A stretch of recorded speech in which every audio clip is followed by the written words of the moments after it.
Salut à tous, ici le capitaine Valléo, et aujourd'hui on va se poser une question en rapport avec la science-fiction.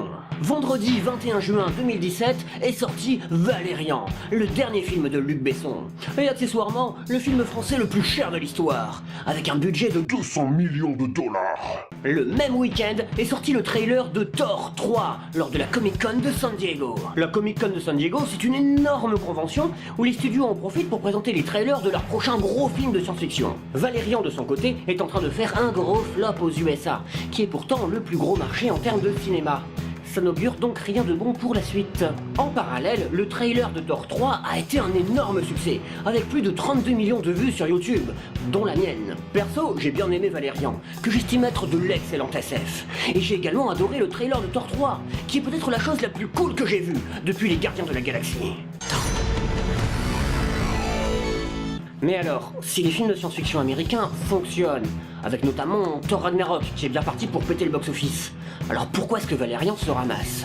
Et ce sont les raisons de l'échec de Valérian par rapport à Thor qu'on va essayer de comprendre. D'où le titre de la vidéo. Le premier problème est la science-fiction en elle-même. Valérian est une œuvre qui a une esthétique très travaillée, et qui pour le commun des spectateurs peut paraître très bizarre. Bienvenue sur Alpha. Le but du film est de dépayser et de présenter des tonnes de races et de culture aliens. Constamment, le film nous présente des armes ou des concepts hyper originaux, comme un flingue qui tire des billes magnétiques qui collent à la cible afin de l'alourdir et de la capturer. Et si le film présente une certaine touche d'humour, il a aussi un grand respect pour son univers et aborde des thématiques profondes. Dans Thor 3, si la science-fiction est là aussi très exubérante, le ton du trailer est lui totalement différent. J'ai perdu mon marteau hier, c'est tout récent, je suis encore un peu énervé. Le film avance plutôt une SF cool. Les effets sont cool, les armes sont cool, les répliques sont cool, et l'esthétique générale est pompée aux années 80, qui est la décennie la plus cool de l'histoire. Là, on est dans du pur divertissement. Par contre, aussi cool soit-il, les plans montrés ne sont pas ultra originaux, ni inventifs. Le deuxième problème vient selon moi des personnages, et là c'est un vrai problème sur Valérian qui fait un peu l'impasse à ce sujet.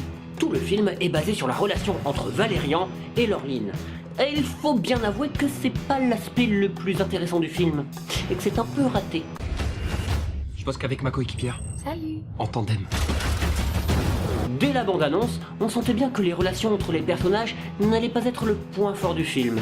De l'autre côté, Thor 3 offre plein de promesses. La relation entre Thor et Bruce Banner, qui est l'association entre une brute et un mec intelligent, mais qui s'inverse lorsque Banner devient Hulk.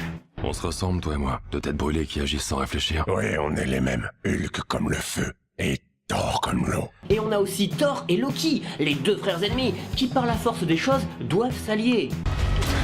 Salut! Salut. Faut l'admettre, que du bon à ce niveau. Enfin, le dernier problème vient selon moi de l'époque. Notre époque. La science-fiction montrée dans Valérian ne plaît pas aujourd'hui. Je ne sais pas si le film est sorti trop tôt ou trop tard, mais en tout cas, clairement pas dans la bonne décennie. Thor Ragnarok est quant à lui un pur produit de notre époque. Bizarrement, il n'y a pas tant de films comme celui-ci aujourd'hui, mais il est fait pour fonctionner en 2017. Il y a déjà eu le succès des Gardiens de la Galaxie et de Kung Fury, donc à présent, le monde est prêt pour Thor Ragnarok. En fait, le monde demande un film comme Thor Ragnarok, et Disney va lui apporter. Au final, c'est un peu triste que Valérian se vote au box-office, car je pense qu'il a une bonne approche de la SF, mais il ne sort pas au bon moment. Au fond, les spectateurs veulent de la science-fiction et ils veulent de l'originalité, ce que les deux films apportent. Mais la différence, c'est qu'avec Thor 3, ils auront l'originalité qu'ils attendent, aussi contradictoire que ça paraisse. Donc on peut se demander, est-ce que les spectateurs veulent de la science-fiction qui ne soit que du pur divertissement, et qui n'apporte aucun message? Même pas, car il y a bien des films qui fonctionnent et qui ont une thématique ultra profonde, comme The Arrival, ou Her, ou encore même plus récemment la série Westworld. Mais si on regarde l'esthétique des films d'anticipation récents, on voit bien qu'ils ne sont pas aussi délurés que Valérian. Ils jouent la carte d'une extrême sobriété, et c'est ce que les spectateurs cibles s'attendent du genre. Donc c'est un rendez-vous manqué pour Valérian, qui nous rappelle que faire un bon film n'est pas suffisant pour être un succès au box-office.